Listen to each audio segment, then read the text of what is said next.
Welcome to Natural Habitat Adventures Daily Dose of Nature. I'm your host, Brooke Mitchell, and today's webinar is Conservation Connect in Search of Lost Species with Scott Trageser, Executive Director of the Biodiversity Group. Gosh, Scott, thank you so much for being here. I'm so excited to chat with you again. Yeah, thanks for the invite. I love talking about this stuff, so I'm excited. And it's absolutely perfect for International Biodiversity Day. When I knew this day was coming around, I was like, I know exactly who I need to bring on the daily dose of nature, and that is Scott. So let's start from the beginning so everybody can meet you. What is your background? What first sparked your passion for biodiversity and conservation work? Sure, yeah, I guess there's two different kinds of stories here. There's the traditional conservationist story of I liked bugs when I was a kid and it never stopped. So then here I am. And then there's the more interesting story of, well, I dropped out of a PhD program to doing genetic engineering to do the jobs like I'm on now. I'm actually at work. Shh, don't tell anybody. But I'm in the middle of nowhere in the desert looking for bighorn sheep, and it's too hot right now, so that's why we're able to have this conversation. So I have these position. I have a consulting company, and I can go make decent amount of money for large scale infrastructure projects or from them to conserve sensitive resources. And the interesting thing about this is it gives you a lot of free time and some free money, but then not a lot of meaning in life. Like I get to enjoy the outdoors, which is amazing, but I needed more when I first started this back in 2011. I'm getting very old. But yeah, so I started for like a year and then I was spending money on dive trips and things, but it wasn't really doing much. So then I was looking for a real meaning in my life. And I talked to a friend out here and he hooked me up with his friend that he had known in Bangladesh. And that guy's name is Caesar Rahman. And I started talking to him and it was, conservation love at first sight. And we just started working on all kinds of things together and blossomed into a major program. Then we'll go into that a little more, but um, yeah, so it's a lot of serendipity to get here. I have a background in biology from college, and then I'm just teaching myself things every day. Um, I I basically learned something new this morning. I woke up at 5:15 in the morning, looked out my window because I'm camping in my truck, and there was a little pocket mouse that was pushing dirt like up and plugging his hole for the day. And I had never actually seen him do that, and I had never actually noticed those holes in the desert that look like they don't look like a hole anymore. So I learned something new every day. Wow. Yeah. And just knowing that you're in the field right now is just so awesome and spectacular. So, and know that you do this on a regular basis too, outside of what we're going to be talking about today. So, lots of experience and knowledge that we can gain from you and your work. So, then how did you get to the biodiversity group? Like, what drew you to their mission and what role do you play as the executive director? Yeah, so we don't need another picture of myself here. This is how it began. This is a very old picture of myself. Don't judge. But yeah, this was the Burmese Python telemetry program that we started. Caesar Rahman. I don't think you can see my mouse cursor, can you? Or no. Um, He, he's the second from the right. mhm. Okay, I'm the white guy in the There you middle. go. Now I Pretend. can see it now. Oh, you can see it. Okay, so there. Mhm. This is Caesar Rahman. He's the visionary in Bangladesh. He's who I co-founded the Creative Conservation Alliance with back in 20. I guess we really started that stuff in early 2013, and yeah, so it was a really cool program. Like I love snakes and reptiles from my herpetology class in college, and also just growing up in Tucson, Arizona, where there's tons of reptiles and things. But yeah, so we started this program. It was a really groundbreaking program in the region because nobody was really working on Burmese python at the time in their native habitat. It was all in the Florida Everglades where they're introduced and invasive. So nobody really knew what was going on with them in South and Southeast Asia. And uh, so this is all relating to the Creative Conservation Alliance, but it'll weave into the biodiversity group. So we were doing these programs. It was successful. We were getting the data we wanted, and but it wasn't. Even if you get the good data, it's not going to convince the government to not cut down a forest because of a snake. So we weren't having the impacts that we wanted, and so Caesar, in his visionary glory, he decided to start working in southeast Bangladesh, and became a much more multifaceted program. So this was, we're working with uh, several indigenous communities. I'm actually not even allowed in the area because it's like there's insurgent armies and it's illegal for me to go. So some of these photos were on the boundary of where I was allowed to go. And but there's a lot of subsistence hunting, so we don't call these guys poachers. They're hunters. They have done what they've always done. And there's this guy was selling ornate pied hornbills to a local market once he took them out of a nest cavity, and then he was going to sell them on the market, and basically he had 2 bags of rice for this. And Mhm. so it's really, the problem then is they don't want to be doing that necessarily. Most of them don't, at least. They want to feed their family and live their lives. So you have to give them alternative livelihood options, and you have to do a lot. You have to work with the government, you have to work with all the stakeholders, and it gets really complicated. So we did a lot of this work, and I'm mostly facilitating the work of Cesar Rahman and all the colleagues there also.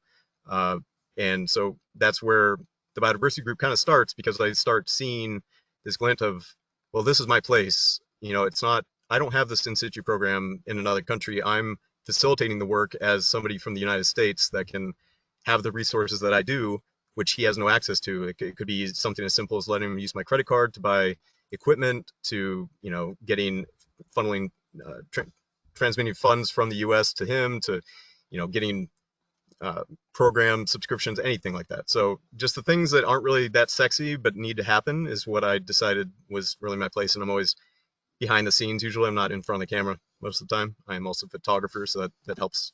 That's what I like to do. But um, so we work with these local communities, and we teach them. We call them parabiologists. We take some hunters that previous hunters, and they were really good at their job. One of these guys bragged about, I think his number was like 43 pangolins that he had eaten, and he Oh was my very proud of it. gosh. He was an Wow. amazing guide. Like he found a pangolin, so he was great at it. So we take them, we give them alternative livelihoods. We train them how to set up camera traps, use GPS, take morphometrics, get all the data, and they love it because it's easier than slash and burning, their forest, and then plowing the fields and everything else, and it pays more. So that's a really, and if they're wearing that backpack and all the gear, that's total status symbol. So they're getting girlfriends and all kinds of stuff. So it works out, and it's just a really fun program that ended up being one of the most successful programs in Bangladesh, or the organization themselves. We worked with a lot of tortoises, because it was pythons and tortoises that we really started with. And so now we work with the indigenous communities to protect a whole bunch of land, and then they promise not to poach or to hunt things on them, and then we reintroduce these species that were critically endangered or functionally extinct back into the areas. So like, I'm always really incentivized, because I see death around me all the time from all these big projects and from just going to all these areas over the world, and it really, it doesn't depress me, it inspires me, so because I know there's something we can do about it. And so it's a lot more beautiful to see them hatching out of a white shell than to be contained in there for the rest of their lives.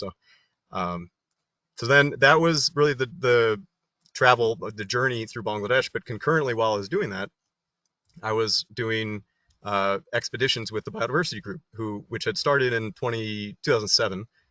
Dr. Paul Hamilton had started that organization, and he was working with Ross Maynard, a good friend of mine, and they were doing a lot of work in Ecuador, but other countries too. And so they were really expanding this expedition, like a expedition tourism kind of program. But you go out there, take real data, and you're out there and like really roughing it, and you pay money to go do it, and it was amazing. Not for everybody, but it was amazing. So we discover tons of new species, and we'd go and we're all photographers, so we take really great promotional media, and then we work with the government and the local organizations or the university, and then we give them all the information that they need and the resources so that they could protect the things that we found. Because a lot of times in these remote mountains in Vietnam and whatever, we don't know what's there, and we truly didn't until we went there and found new things.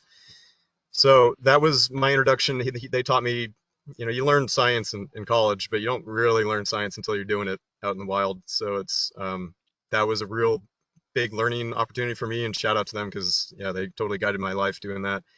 Um, but then the way that I transitioned into it was because they were running these expeditions, and it's really difficult to work with local stakeholders sometimes, and the stakeholders will always try to get more money out of you than what is actually deserving, because there's this general zeitgeist of, well, if you're American in this country, then you must be rich, so we need the money more than you, when you're actually running a struggling nonprofit and trying to do things for animals. And so he actually stopped the program after the Vietnam ones, and then I ran some other programs with him. But uh, the organization started to kind of wind down because it was essentially an academic program wrapped in a nonprofit shell, and that's not sustainable for what we term life overlooked, these species that in habitats that other people neglect. It's overlooked for a reason. It's because it's hard to fund.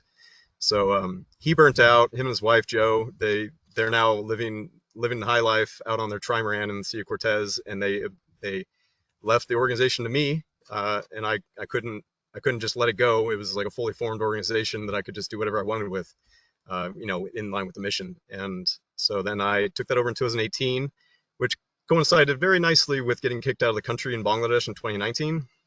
So then I could just like transition. We talked about that on your Rewildology podcast, the last one. Yes. So you guys can listen to that story there. I won't rehash it here, but it was ridiculous, and I didn't do anything wrong. It was just this ridiculous misunderstanding. But then I was an infamous poop poacher for the rest of my life over there. But then I was able to just transition into the Biodiversity Group and reform. I just restructured it and put my own brand on it, and now it's everything I wanted it to be, and it's having the impact I want. So it's beautiful, and I love it. I think Yeah, oh, and the let's go to that slide. oh nice. Yeah. Yeah, the beautiful homepage and like the video, the ambient videos you have on there Yeah. too. Absolutely stunning. And we just Yeah, and find your amazing photography things out work in the is field. unbelievable. Where was this Yeah. one? This is actually in Panama. This is called the mac and cheese morph of eyelash Oh, vipers. what? It's only found in a small spot in where I'm living at in Panama. Yeah, 'cause I have land over there too now. And yeah, so this is a buddy of mine that actually caught this. Shout out to Jason. But yeah, so I Wow, see that these is things out in the field, and it inspires me. Like I can't stop. I'm gonna be 80 and still doing these expeditions. Like until I literally can't move. Like there's no reason to stop enjoying these experiences, like appreciating nature. absolutely. And of course, me and everybody tuning in today, we also appreciate nature and going on expeditions and learning about all this incredible wildlife. And one thing that I love about your work are these rediscovery expeditions, you know.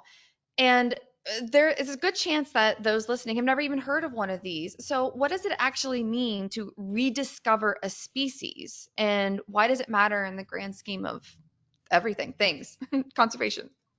Yeah, I mean, the most basic concept is that you can't protect something that you don't know is there.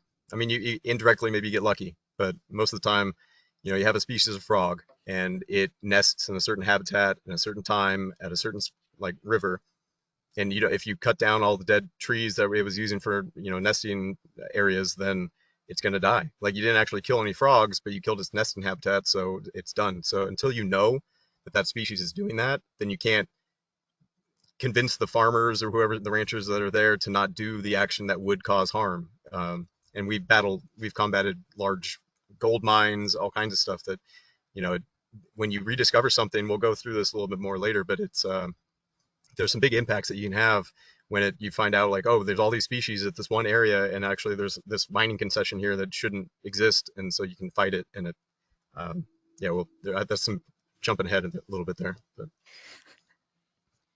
Well, then, okay, then maybe the best way to describe it is through story. So, could you take me and take us through maybe a specific rediscovery story that you or expedition that you went on and like what was found in the whole stages of it, or maybe have multiple different stories? Maybe that's a good way that you could describe it. yeah, no, beautiful, because yeah, I've done this in all the ways. So there's been serendipity, there's been luck, there's been stupid things. So we'll start with this guy because this was fun. This was, I think, actually, I didn't realize this until making the presentation, but it was my first species rediscovery um, back in 2015. So I was running with the Biodiversity Group. I was living in Vietnam. I was managing a dive shop, just being a bum, but also doing um running a program called Peak, Peek, and it was taking out children, local children, we'd give them cameras, and we'd take out the teachers and the children, sometimes the families, and we'd go like have them photograph all the wildlife and all the flowers and everything else. They post it on iNaturalist to become citizen scientists, and then they get in contact with scientists, and it just like, the kids that were actually into it, they really got into it, and it changed their lives, and they would message me for years, and like sometimes some of the family members ended up, and one time on the coast of Ecuador, she ended up becoming an environmental government representative because of that, because of the program. So it had really great impacts.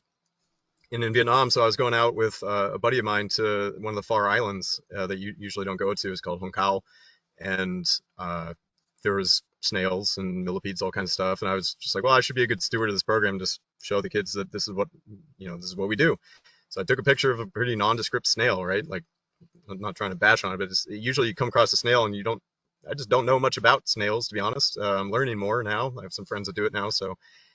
But I took the picture, put it on iNaturalist, didn't think much of it, and then I was just like, "Look, kids, I did this." And then a year later, a friend of mine in Malaysia hooked me up with a malacologist that was also in Malaysia, and he had seen the photo that I posted on iNaturalist, and it turned out this species hadn't been seen since 1828, and Oh since my like the time of God, Linnaeus. Yeah, and like, and it's everywhere on the 200 islands. Like, years. yeah, like nearly 200 years. Yeah, and I was just like, "Whoa, this is like very very lost." So there's like also there's a Rewild had made distinctions between missing, lost, and long lost. So Rewild is another nonprofit, and they really popularized this notion of rediscovery a few years back with their 25 most wanted lost species program, and they did some good science on it and some publications. So basically, like a species is missing if it hasn't been recorded for 5 to 10 years, and then if it hasn't been recorded by between 10 and 50 years, it's lost. And then if it hasn't been seen in over 50, it's long lost. And so that's like the technical, and I don't know if I want to say technical, but that's the accurate terminology for it. So this ended up being a long lost species. And I think I had some stats. I don't have them on my screen now, but I think it was since in the last 122 years, 364 species had been rediscovered, lost species, and the Wow. average lost duration was 61 years. Pretty sure that's accurate-ish. So yeah, it's like so this was above average, but we have some that are below average. Anything from 25 to 200 years that we've rediscovered things. But um, so that was one of them. That was really fun. We got some Mongabay and Nat Geo publications out of this. It was pretty cool. And then there's other kinds of expeditions. And this is the one that I just came off of, and I can't say much about it because it was so sensitive and so ridiculous that like if any word gets out about what it actually was looking for, then that species ends up going extinct very quickly, which we can talk a little bit more about later. But I wanted to say, like, to get you guys an idea of how these things come to pass sometimes. Like it can be pure serendipity, like, just being a good biologist and just coming across something you didn't expect. Or I could just be, I was literally sitting in Panama and a buddy of mine, the guy shadowed, silhouetted on the left here, Mike Veal, he called me and he's like, "Hey man, you want to go do something crazy and maybe die to go rediscover this thing?" And I was like, "Yeah, I'm sold. Yeah, let's do it." And so then in February, we went out and did it. And the most Indiana Jones thing I've ever done. It was nuts. And we're building on a lot of work from other people that had worked on this project previously too. But uh, we documented the species in a new state, and it's going to be like the most exciting conservation story of the decade or century, depending on how this plays out. But yeah, so it's really interesting now. Now I am challenged with fundraising for this expedition or for the actual protection of this species without ever being able to tell anybody what we're trying to protect. So then this is a new thing for me to try to navigate. But yeah, it's just like landmines, enemy combatants, like, oh, we were just like dodging everything there, and it was pretty wild. So you can get crazy with it. That's not the normal thing to do though. So it's more of a normal thing to do is to go out uh, like in a decent country like Ecuador, like that's not in distress as much, and work with local organizations that they own the land, they've been doing some stuff on it, but they want to know more about the reptiles or amphibians, and so we go out. And so we had this program in Manduriacu in Ecuador. It's on the coast, on the western version of the Andes. Oh, it went too far. So it's up in the cloud forest, and this is a rare sight that you actually see out of it. But it's up in the mountains between like 1,000 meters and 2,100 meters. Um, we did several expeditions into this, and we did it with the Explorers Club on this one. But we have the real experts here are Jaime Calibras, who's making the crazy face on the bottom left, and then Ross Maynard, that's behind me, making crazy faces. They're the actual reptile experts or herp experts of the region. I know stuff, but not like that. And then the guy in the red that's behind me, that's Ryan Lynch. So I'm gonna him and the owner, Sebastian Cohn, of this reserve, they after Sebastian got his land that was, he had an interesting story because he literally, not sight unseen, but he had seen the property from 10 kilometers away, and he pointed to his dad. He was like, "I want that." And his family had done sold all the barbed wire for 100 years in Ecuador, so they're well off, and they're great people. And so he gave it to him as a graduation present, and they didn't know what was on it. So him and Ryan Lynch, the guy in the red in the previous one, they came here in like I think 2011 or 2012, something like that. They came across this cute little thing. It looks like a harlequin toad to me, like and to them it did too. And this is a very like young baby, like it's like tinier than your fingernail. Okay, so the first Wow. night they come and find this thing, and they didn't know what it was. And so then it turned out to be this Tandeopen Andes toad. It hadn't been seen in over 40 years, and so it morphs into this. Sorry, it morphs into this really rad looking toad, and they're really common in the area. It's amazing. Like so, it hadn't been seen in over 40 years, but it's everywhere in that like in the right habitat in that reserve, and it's a small reserve, so it's just on one side of a canyon in Ecuador. So luck would have it that they protected it already. So then we were able to go in and with that information, we knew that there was probably going to be other things that were probably new or undiscovered too, or to be rediscovered. And so we did additional surveys, and then this beautiful thing came out. And then this is Oh kind of my a fun gosh. story. One of the the breadth of the stories I have with this stuff. I was not taking care of myself very well before this expedition. I was riddled with parasitic diseases, and I was like jaundiced and dying, and so I was not wanting to go on like the tough or as like the tougher surveys they were doing that night until 2 a.m. or whatever. And so I was like, okay, you know what? This species we know nothing about. We know that it's here. We kind of know what the habitat it likes, but we don't know what the call is like. We don't know where it lays its eggs. We don't know what it's eating. You don't know anything. Like we suspect it's an ambush predator, but so I went out and I was like, they're all gonna go do their thing. I'm dying. I'm just gonna go climb some waterfalls and then watch one of these things all night. I'm just gonna sit there because I don't want to hike that much. And so I sit there all night and I watch for this thing. And so actually, sorry, prior to that, I was walking up the waterfalls and there was a frog call, and I knew all the frog calls that were there, and this one was different. So I went up, climbed the tree, grabbed it, and then it was beautiful. I was like, holy crap, this thing is amazing. And then when you find these things, you kind of like temper your expectation. You're like, okay, well, I could just be really ignorant. It could be like something that we know, but it could be something totally new, and it could be like something really exciting. But it's like I don't want to get myself excited and get let down again. So I bag it. I put it in a plastic bag with some leaves and water, so it's happy. Put it in my bag. The rest of the night, I go up looking for this toad. I find one. I sit underneath of it. It's raining on me all night, and this toad doesn't do anything. Literally nothing. He just sits on this leaf for 10 hours, and I'm looking every half hour, and like it's an ambush predator, and it's got mad patience, and so I'm sitting there trying to equal that patience, and then 6:30 rolls around. It's about to be sunrise. Like, okay, it's got to do something, right? Like it's got to move. I'm gonna get the observation I want. Well, the other thing that moved was a bunch of biting midges that came out of the undergrowth, and they started landing on me. So I was like, oh, I'm just like swatting these things away really quick, and then I look down, and the toad's gone. It's like, like son of it. So, and then I just, then I also feel like crap, right? So then I'm walking back. I've been up all night, rained on, and I go to sleep, and I wake up at like 10 a.m. and I have the bag, and I remember I was like, oh yeah, I found that frog. So I throw it at Ross, and I'm like, hey, what is this? And then everyone just starts yelling, swearing in Spanish, like, how the hell, what, how did you find this? Like, where was it? And it's like, ends up being this frog. It hadn't been seen in 25 years. It's one of the most beautiful glass frogs in the world. And I knew that it was something different. I didn't know what it was because again I'm not the expert in the region. But so like you can just serendipity, like if you're a good enough biologist, you can be in an area that's not surveyed enough, and you can generally find things. I found new species in Bangladesh at bus stops, two of them actually Oh at the my same bus gosh. stop. So if you know what you're looking for, you can really find a lot of stuff out there.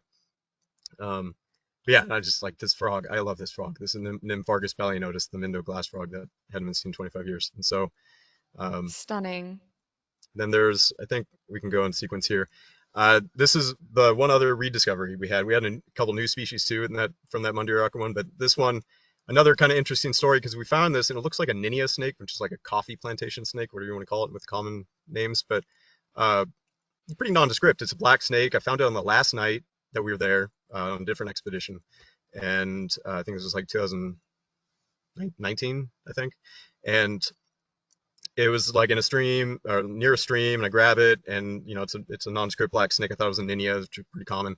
I bag it and I bring it up to Ross. It was only me and him there at the time. He looks at it and he's like, you know what? It looks different. I don't know why, but it looks different. And like, well, man, like I just find things. You tell me what it is. And so he's like, man, so then we have to make this, and this is gonna be a good segue because we when you go out and find these things, we rediscover something, and you end up having to euthanize it to put it in a museum, but you don't know what the population structure is like. You don't know if it's the last female on Earth, and so it's this great irony that we had to live with. We were like, we have to decide, okay, with this snake, are we going to take a museum specimen? We have no idea how many there are, but we know it's kind of different. But we're not that confident that it's new. It could just be like a little bit like just plastic, uh, phenotypically plastic.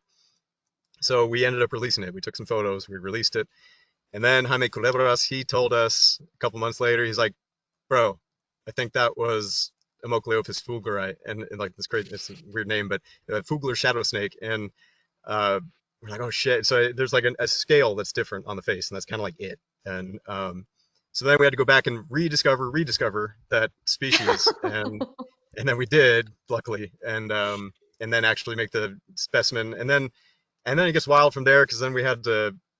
It has like this genus has a really cool vertebral morphology. So like the skeleton is strange. So we're gonna get a CT scan. You can't do that in Ecuador.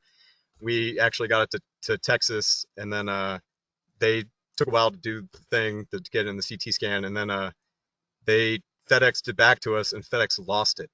So then we lost the only specimen of this thing that hadn't been seen in 54 years. And then again, like then the local collaborator in Ecuador, he was really upset.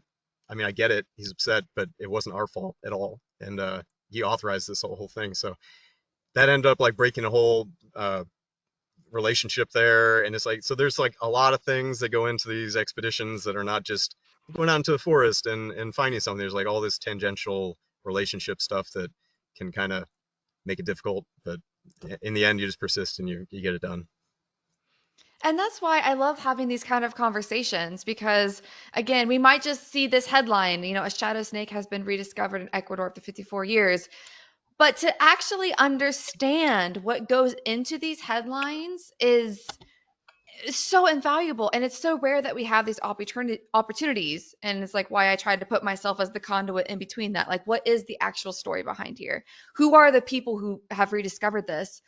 And so I think next, definitely a huge question of mine, and probably of those listening as well. There is this great amount of prep time that goes into any expedition, whether you're going on a NatHab trip or even a personal vacation to, I don't know, Myrtle Beach.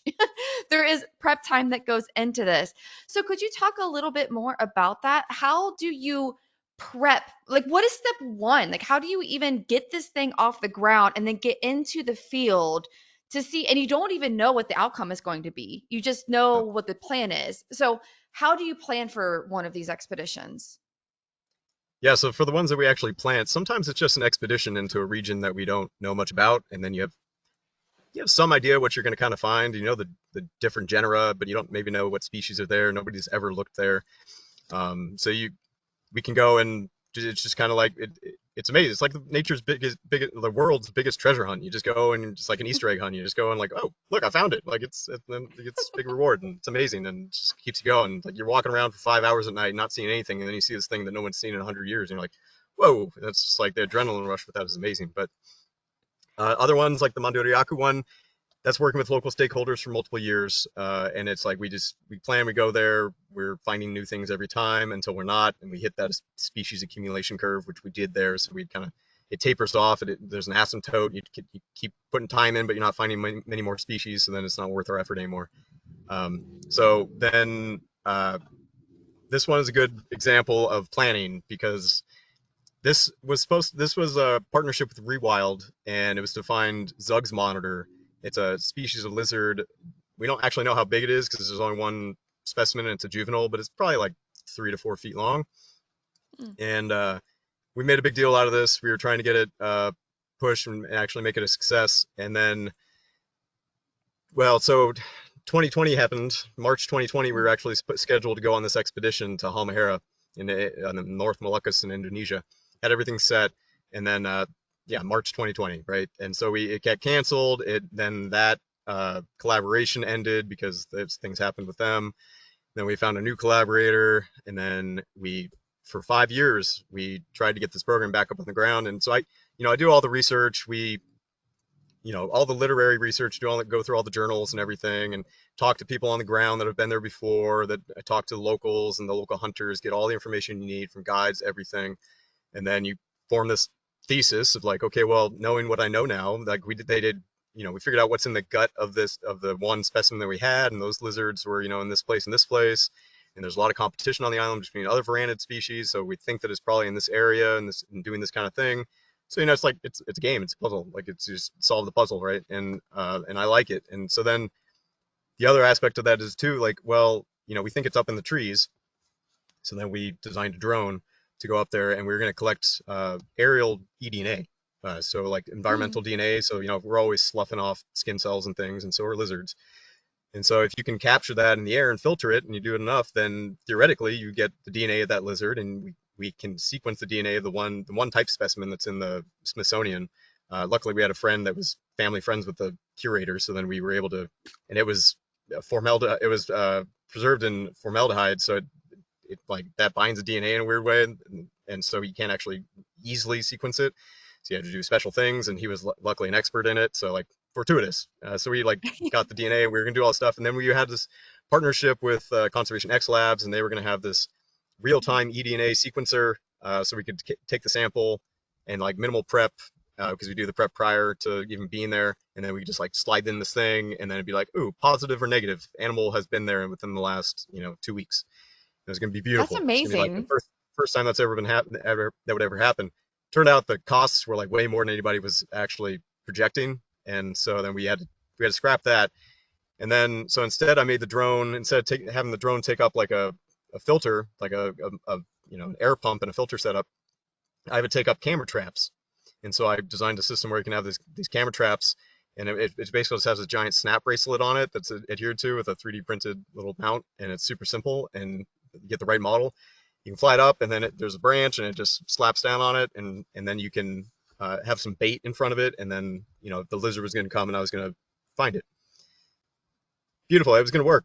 But then the collaborators, after 5 years of trying, just decided, you know what, we kind of just want to do it ourselves without any of your expertise or technology. So in all of our poor wisdom, we're going to go do it in our own way. So it's it's like anything can happen with the planning, but that's generally like before the cancellation from like from the local collaborators.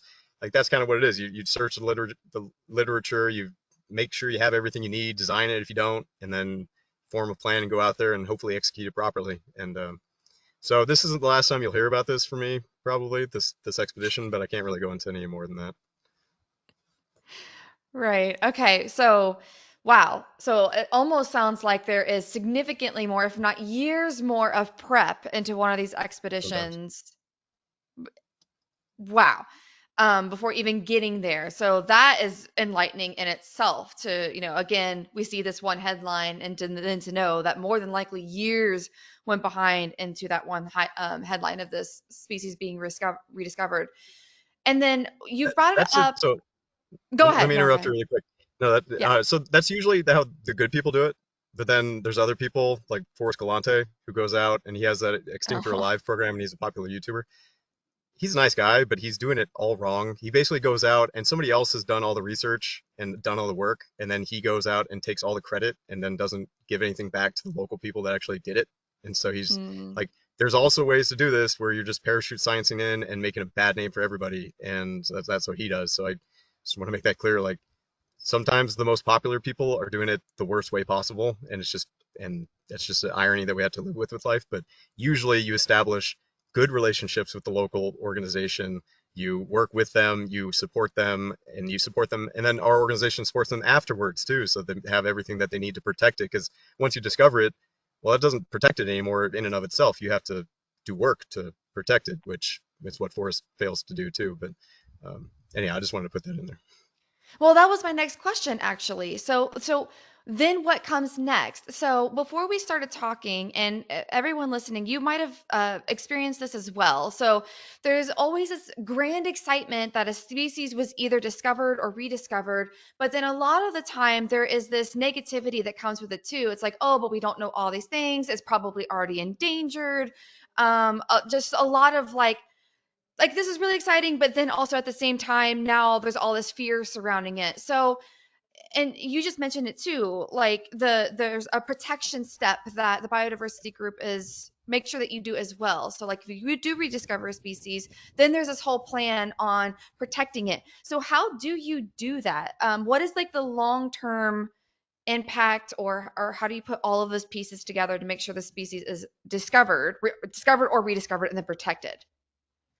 Yeah, so I guess the first step is after you find it and you celebrate, and then we're going to go into how now we don't have to kill them. That's the next segue. But so you document them and sufficiently in the right way.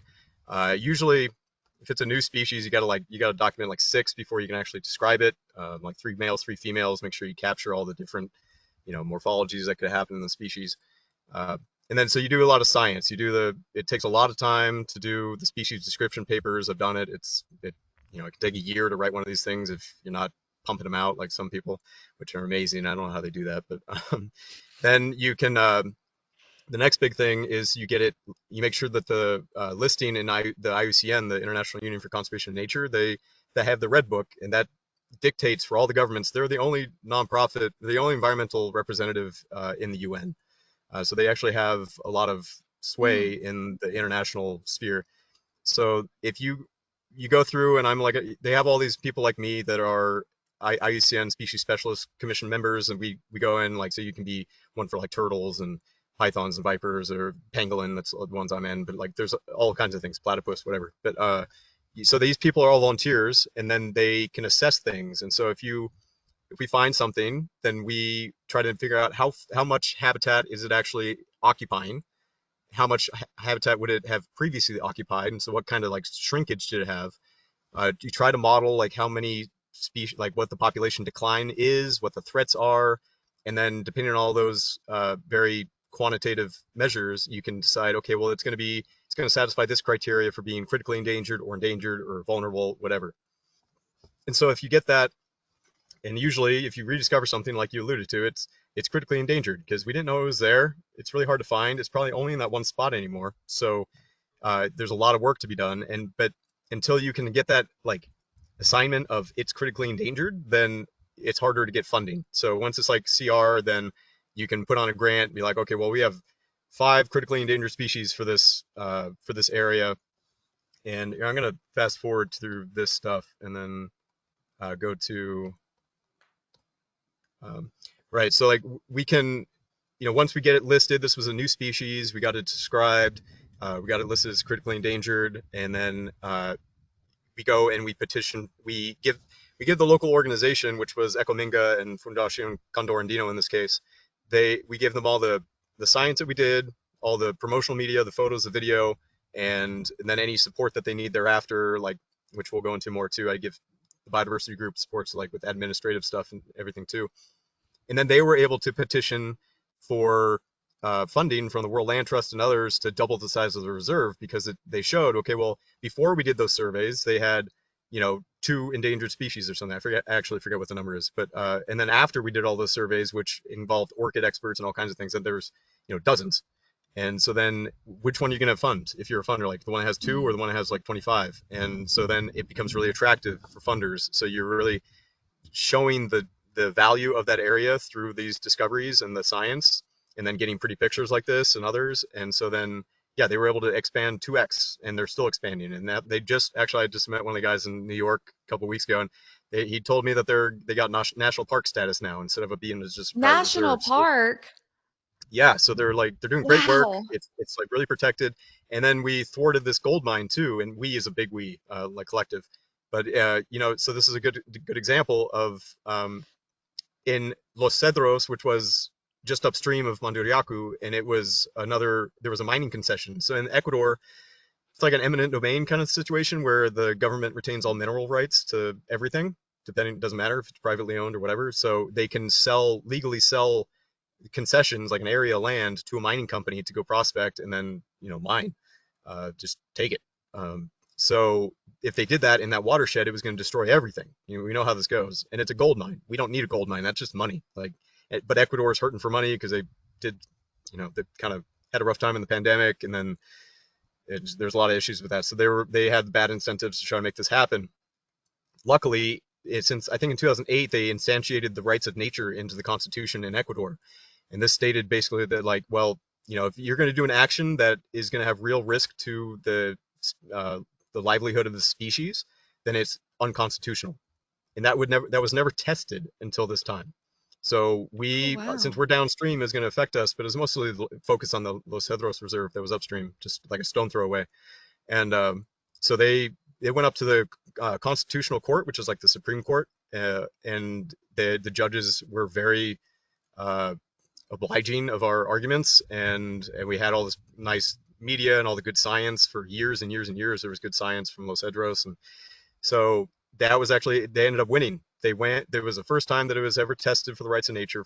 It set precedent for the entire country, for like indigenous groups, for other environmental groups to use this in their defenses for their land, and it thwarted this gold mine that was then deemed unconstitutional because it was going to threaten the livelihood of so many critically endangered species. And it was like a most definite thing that it was going to destroy them. So there's like these positive things that when you do it right and you work with the local people and you have a plan, then really good things can happen. But I mean, this was exceptionally good. I was lucky to be a part of it, just to feel like I did something real in life. But yeah, so this was the landmark ruling. So that's what you can do. Like once you actually rediscover one of these things, you do the right stuff, and if you have the right strategy and the right partners, you can actually protect it, which is nice. So then how many species have you rediscovered or discovered or all of Yeah, that label?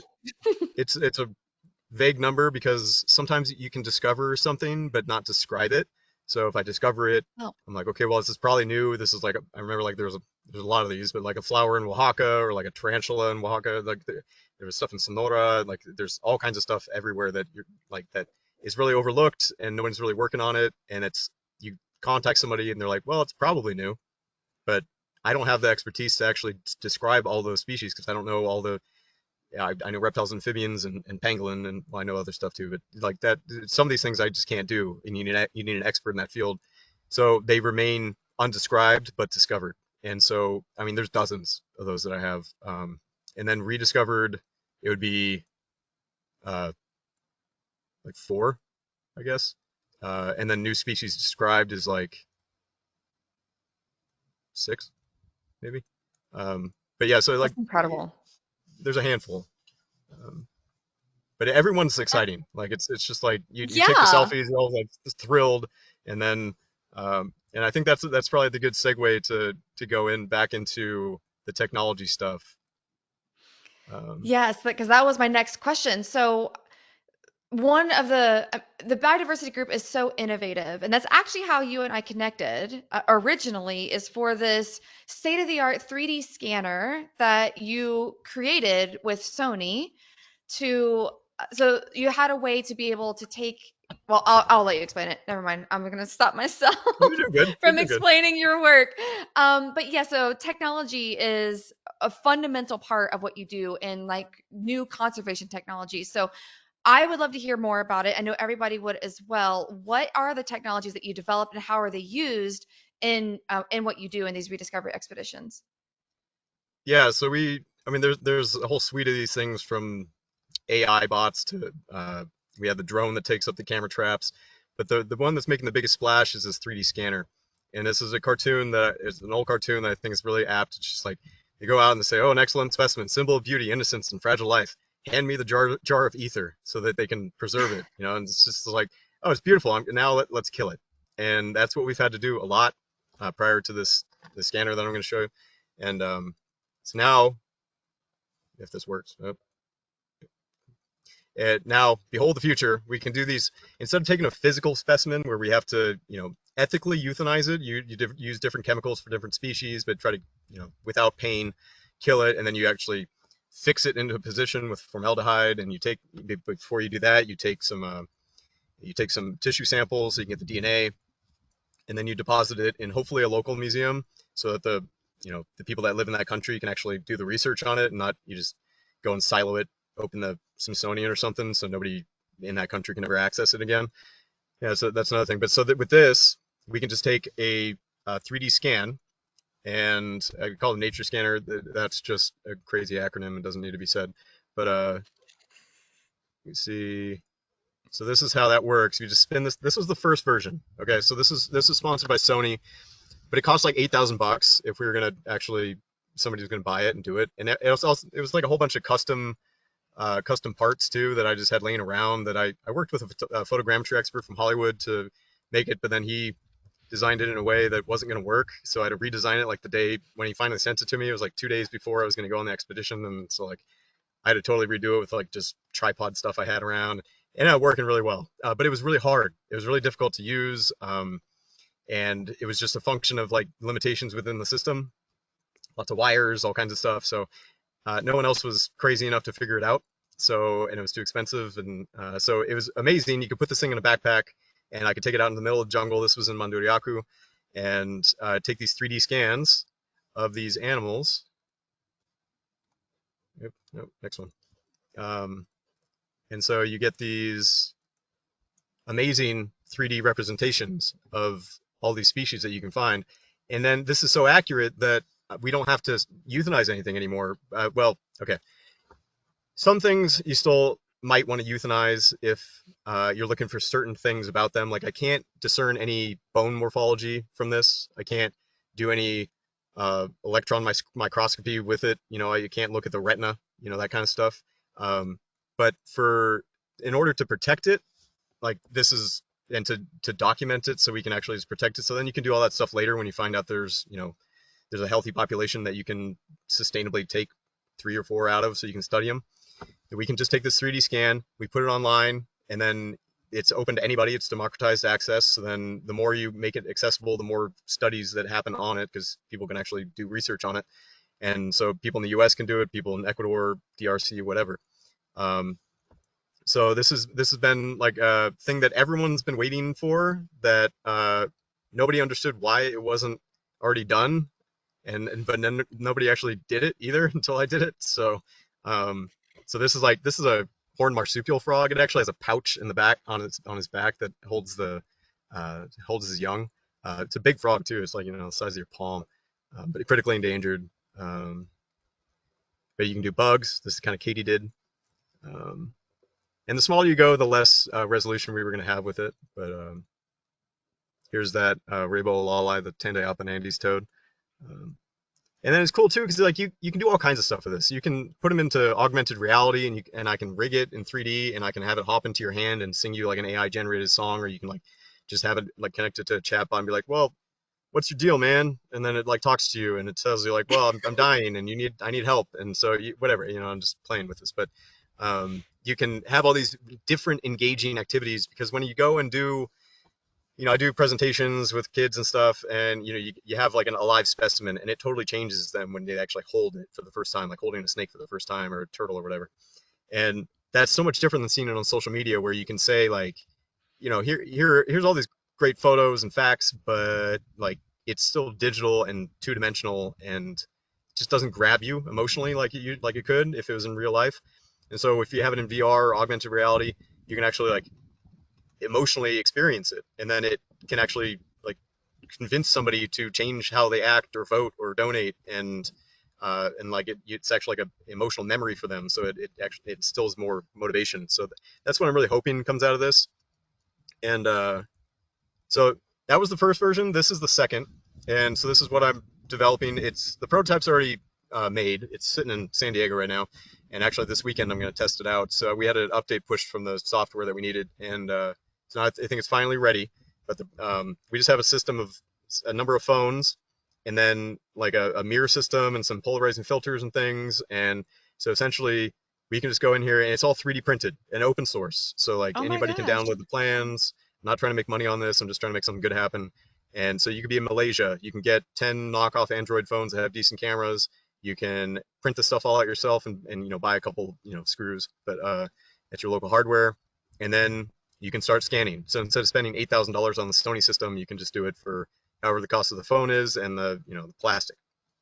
And then this is also instant. So you saw on the other one where it was rotating, and we needed like 7 seconds or so to get the full scan. And then we also had to flip the animal over and get the different conformation to get you need dorsal and ventral views, and then you had to bond them together in like with 3D programs, and then they weren't in the same positions, and then there was like artistic license with that.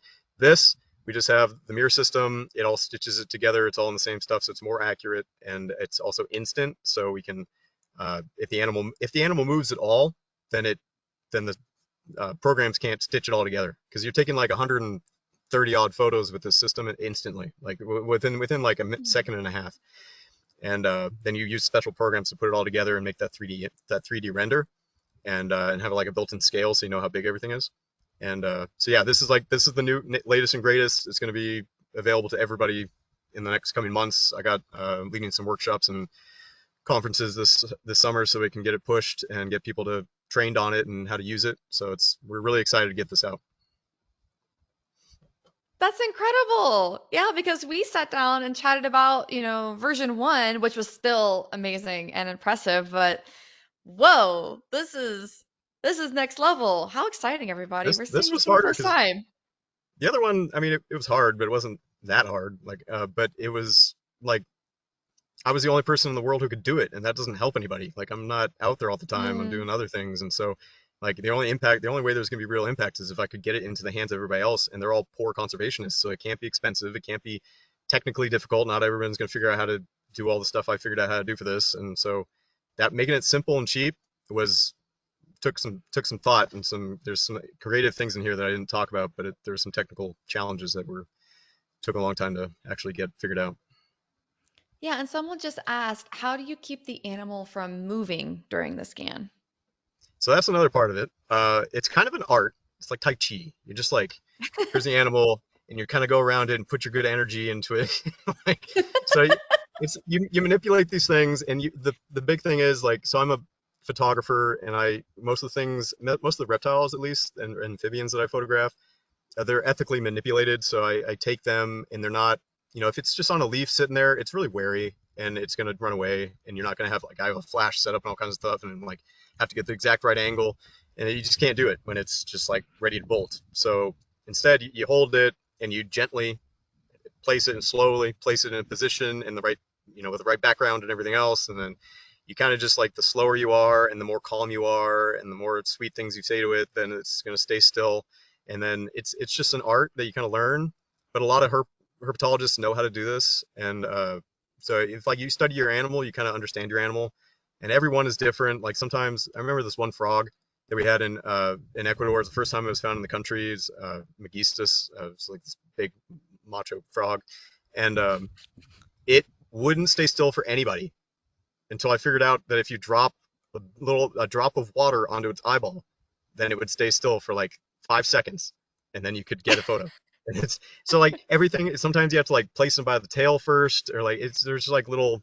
It's not a science. It's an art to get them and to stay still. But for this, luckily, like there's a lot of weird things around it, so it's kind of like disoriented a little bit, and there's lights, and so it's kind of just gonna be like, whoa, what's up? And then you get the photo, and then you can just put it back in the bag, and then you go walk it back to exactly where you found it, and then you put it back. And the beauty about this is too, if it's something that's really important, you can put a telemetry like a tracker on it. You can learn way more about it. You don't just kill it and put it in a museum for the rest of its eternity. You can go and like learn about what it does. So it's like doubly beneficial. Oh yeah, that telemetry part there, yeah, that's incredible, especially if it's a brand new species or rediscovered species, and you obviously have zero data or just maybe Yeah, old none, nothing. data. And so, yeah, that is an opportunity to continue learning, which is Mhm. so cool. Okay, well, I know that we're almost to the end, which is crazy, but if you have a little bit more time, Scott, I would love to open it up for questions too. So everybody, if you have any questions, so go ahead and put them in. And my last question for you then is, if anybody is inspired and would like to support the biodiversity group, and we even have somebody who's asking how they can donate to the retracted project that you just mentioned, how can somebody do that? Yeah, just through the website. So we're a 501(c)(3). We've been established for, like I said, since 2007, and we run these altruistic fiscal sponsorships. So we a lot of nonprofits internationally, it's hard for them to get money and it's not tax deductible for you to donate to somebody in Bangladesh or Thailand or whatever. So we make it tax deductible for them to donate through us and get it to them with the lowest overhead costs and make sure it all goes there and has to go in special ways sometimes because you just have to navigate things. So it's a lot of trust-based philanthropy that's happening. But yeah, so there's all kinds of things you can donate equipment. So if you have old laptops, phones, GPS units, scopes, binoculars, boots, even like backpacks, anything, if it's just sitting around in your garage, you're not going to use it. We can get it into the hands of other conservationists, field rangers. We can get into the parabiologists. Like an old backpack for you is a boon for somebody in Democratic Republic of Congo. Like that can't get Mhm. that stuff, and we get it to them. And so there's all kinds of ways to donate, and you just go on our website. You can donate uh, through your credit card, through PayPal, stocks, crypto, whatever you want. Like we accept it all. Old boats, anything. That's Try to make it easy on you. awesome. Yeah, yeah. All right, everybody. So let's go to the question portion here. So this is a good question. I think that this person is asking about chytrid, the chytrid fungus, and what it did to frogs and amphibians, especially in Central America. Could you talk a little bit more about that? Has there been any updates about chytrid fungus? And since you're so in tune with the amphibian world, and like, has that been a part of like what you've had to go do to try to save these species? Yeah, so it's a somewhat long story, but we think chytrid came out of South like in Korea, and it spread around the world. Old world frogs don't have much of a problem with it because they co-evolved with the pathogen, and so but it got to the new world on somebody's boots, and then it spread and it decimated everything. Like so, amphibians by and large they're the most threatened of all groups of animals. Uh, Hmm. so they got hit really hard with chytrid. They're susceptible to UV, everything else, but yeah, it gets in their skin. It makes it so they can't respire, and you just end up they die.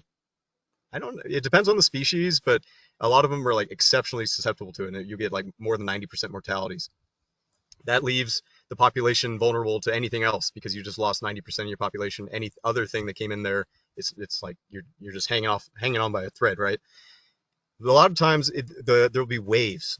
There'll be a wave of cryptid. Jeez, I almost said COVID. There'll be a wave of chytrid that goes through, and it'll kill off the first most susceptible populations, and then you'll get some resistance.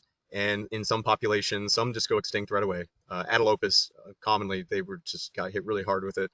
But then you'll get so you can sample for chytrid, do skin swabs, and then you sequence it when you get back, and you can say like this population has had exposure. But if you had a decent population at that point, like at least it seems like it, then you can surmise that well, it went through, killed off a bunch, and now they're recovering, but they're getting that kind of immunity built up, so it can each successive time it comes through, you're hoping it has less of an impact, but it always totally depends. And stuff at higher elevation seems to be more susceptible too. So stuff in the cloud forest gets killed pretty quick. And so you always have to be really careful. You got to, bleach your boots. Actually, you can use vinegar too. But yeah, you got to make sure you're not. I never want to be responsible for something bad happening, especially like that. So I'm like paranoid to make sure everything's sanitized. I'm not carrying this stuff in. But yeah, it's a good question. Yeah, it is. And some of my international travels and some of the like field work I've done, yeah, there's always like a big tray essentially where you have to dip your boots in before you Mhm. even going into some of these other areas to make sure you're not contaminating or spreading anything, especially in Yeah, like because more you of the don't know what you're rainforest spreading. areas. Yeah, Yeah, could be white yeah. nose syndrome. It could be like there's all kinds of like ranavirus and other parasites that are infecting snakes in the United States now too. And it's just there's parasites getting spread all over. And if you haven't co-evolved with that parasite, then it just takes over you, just like it did to me in Mandriyaku when I rediscovered that frog. It was like basically dying. I had to take $1,000 pill to get rid of it all. Oh my gosh, it's crazy. Yeah, Oh, but that's yeah, that's the truth. That's real. Okay, so this is the last question that I will ask, and this is a fun one. So going back to the Burmese python, are there any natural predators in its native habitat? totally. Yeah. King cobras, they'll eat. Depending Oh, the python has to be smaller than the cobra, but commonly the king cobras will eat pythons, especially reticulated. You see pictures of that sometimes. Um, but yeah, tigers eat them, leopards eat them, anything that with teeth. I mean, the python is.